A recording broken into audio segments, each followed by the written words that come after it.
오늘은 예수는 누구인가 이런 제목으로 함께 하나님의 말씀을 나누겠습니다.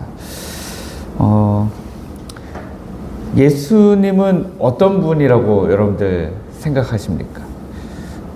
예수님은 누구신가 이러면 각자 마음속에 가지고 있는 생각들이 조금씩 다른 것을 볼 수 있습니다. 예수님은 누구인가 라고 하는 것에 대한 정의는 각 사람이 정답을 들으면 맞아 그거지, 예수님은 그런 분이지 라고 할 수 있지만, 그 전에 예수님은 여러분들에게 어떤 분이세요? 라고 물어보면 여러분들은 아마 여러분들이 만난 예수님, 여러분들이 알고 있는 예수님, 그 예수님을 아주 조금씩은 다 다르게 말씀하실 겁니다. 그래도 기본적으로 우리는 예수님이 어떤 분이다 라고 하는 생각을 가지고 있죠. 그래서 여러분에게 예수님은 누구십니까? 라고 물어보면 어렵지만 또 쉬운 질문일 수도 있습니다.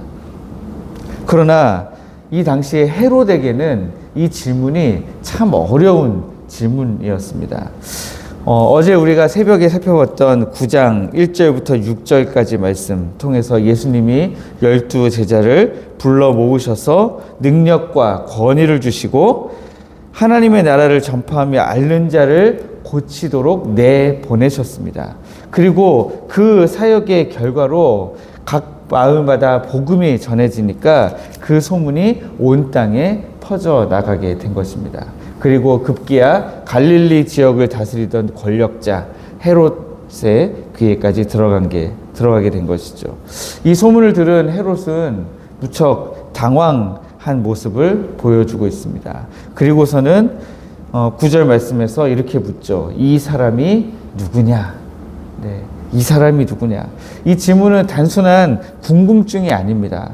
자기 손으로 목을 벤 요한이 살아 돌아왔을지도 모른다라고 하는 공포와 죄책감, 그리고 두려움, 혼란이 뒤섞여져 있는 질문인 것입니다. 이 사람이 도대체 누구냐? 왜 그러냐 하면 당시 민간에 이 사람들에 대한, 특히 예수 그리스도에 대한 소문이 세 가지가 돌았는데, 첫 번째는 세례 요한이 다시 살아 돌아왔다. 어떤 사람은 엘리야가 나타났다. 어떤 사람은 옛 선지자가 나타났다. 이렇게 소문이 돌았기 때문입니다. 그리고 그 소문을 듣는 헤롯의 마음은 복잡하죠. 요한은 내가 목을 베었는데 어떻게 그가 다시 살아났는가?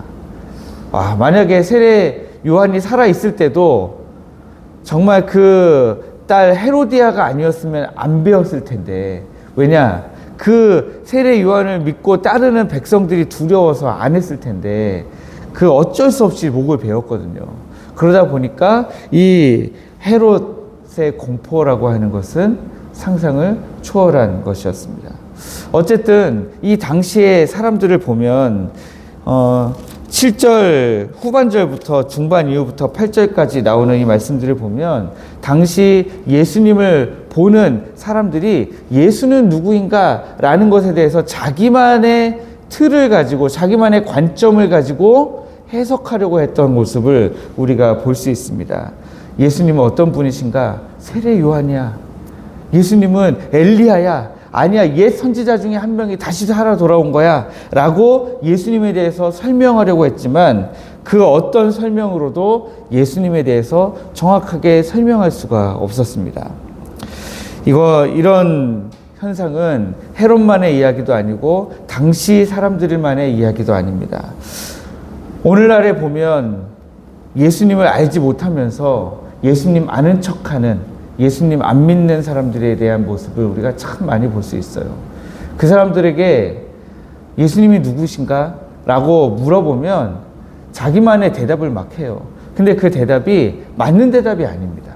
그 대답은요, 세례 요한 아니야? 엘리야였을걸?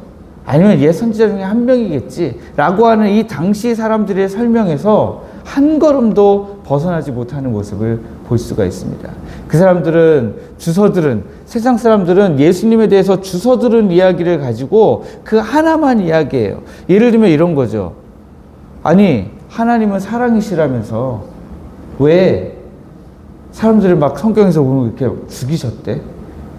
하나님은 사랑이라면서 왜 교회 다니는 사람들은 왜 그런데? 왜 하나님은 기도하면 안 들어준대? 이런 그냥 하나님에 대해서 다 모르는데 그럼에도 불구하고 자기가 알고 있는 그 하나를 가지고 하나님을 판단하려고 하는 그런 모습을 우리가 볼 수 있습니다. 그러면 이 이야기는 세상 사람들만의 이야기냐? 우리들의 이야기일 수도 있다라는 거죠. 오랫동안 예수님을 믿었는데 예수님을 직접 만나서 예수님을 직접 배우는 것이 아니라 그냥 다른 성도 누군가가 만났던 하나님, 예수님, 다른 누군가가 알고 있는 예수님, 그 예수님을 그냥 나도 건너들어서 알고 있는 그런 분들도 있다라고 하는 거죠. 어떤 분들은 지식으로만 예수님을 아는 분들이 있습니다. 예수님을 전혀 인격적으로 경험해 보지 못한. 저는 이제 목사님들 중에 좀 존경하는 목사님들이 다 있으실 거잖아요. 아, 저분의 설교는 내가 좀 더 듣고 싶다. 이런 분들이 있을 거잖아요. 저는 그런 분들 중에서 궁금했던 분이 유기성 목사님이었어요. 유기성 목사님이었는데 어느 날 제가 무슨 목회자들을 위한 사역 역량 프로그램이라는 공부를 하게 됐어요. 1년짜리 공부를. 그런데 제가 딱 갔는데 저는 이제 그런 데 가면 좀 앞에 앉는 편이거든요. 그래서 이제 자유석이라 앞에 딱 앉았는데 강사가 글쎄 유기성 목사님인 거예요. 그래서 유기성 목사님이 앞에서 제 눈앞에서 강의를 하시는데 와, 유튜브나 이런 화면에서만 보던 분이 눈앞에 계시니까 되게 신기하더라고요.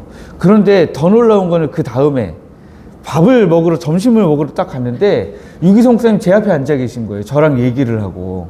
그러니까 그분이 하시는 얘기를 저는 들을 수는 있었어요, 그동안에.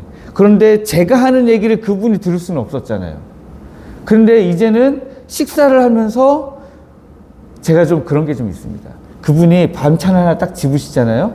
그럼 얼른 그 반찬 한번 집어먹고 유기성 목사님 방금 집어 드셨으니까 저도 하나 집어먹고 이렇게 그게 너무 신기하더라고요. 제가 하는 이야기를 유기성 목사님 들으셨다. 이게 너무 신기했었습니다.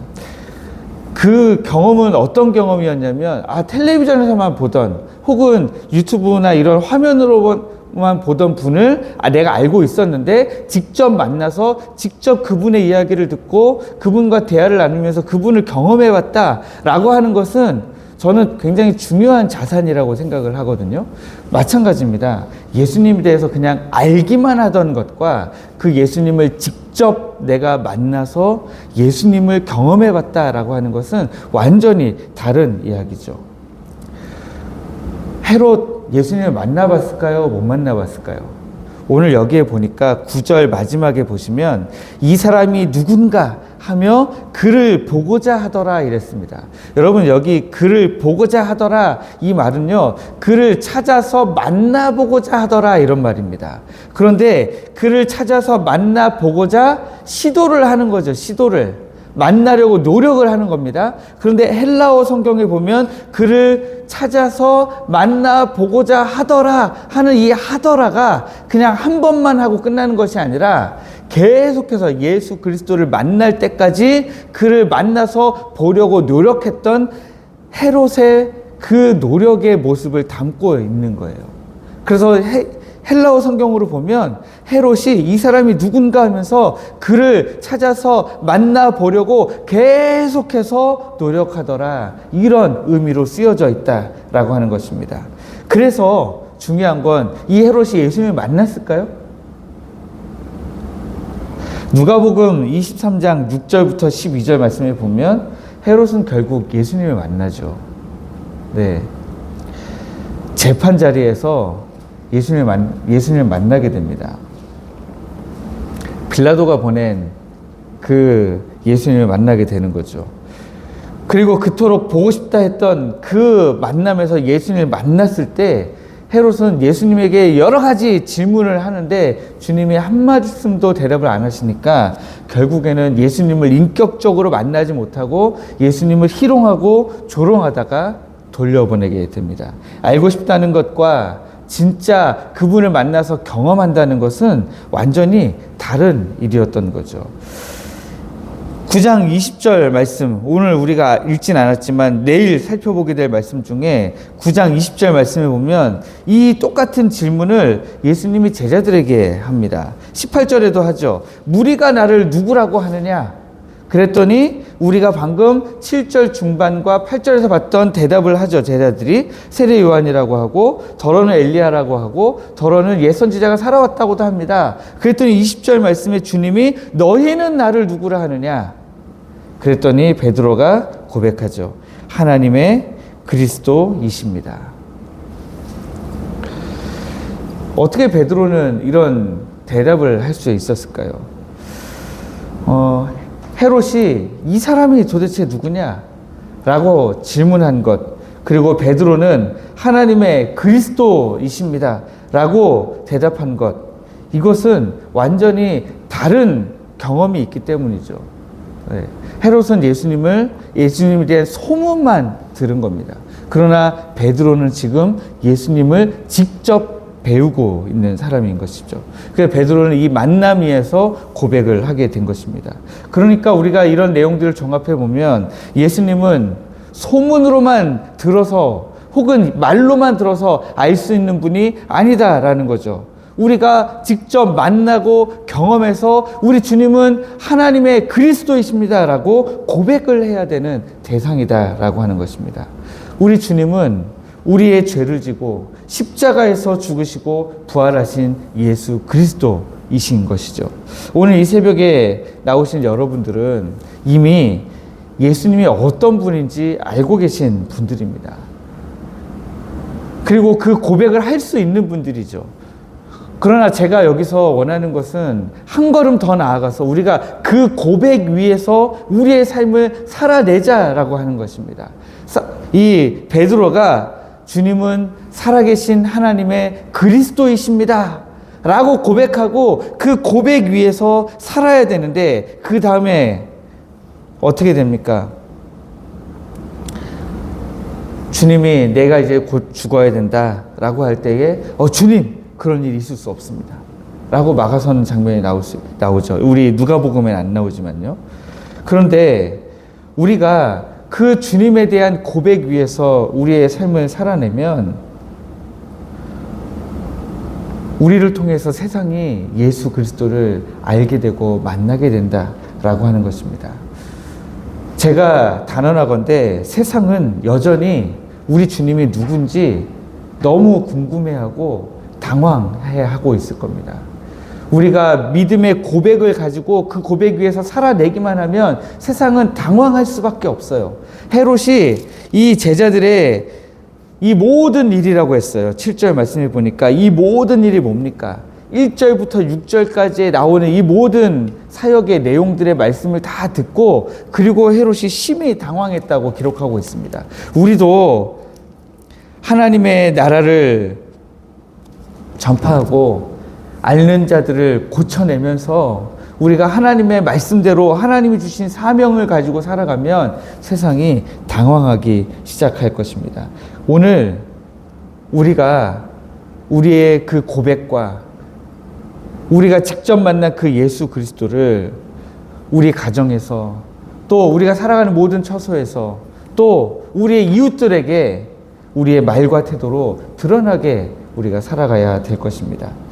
말씀을 했습니다. 헤롯은 이 사람이 누구냐 묻고도 끝내 답을 얻지 못했습니다. 우리는 이 자리에서 그 답을 고백하며 기도하기를 원합니다. 예수님은 하나님의 그리스도이십니다. 예수님은 하나님이 보내신 메시아이십니다. 예수님은 우리의 구원자이십니다. 이 고백 위에 오늘 우리의 기도를 드리고 우리의 하루를 살아내는 은혜가 있기를 주님의 이름으로 축복합니다.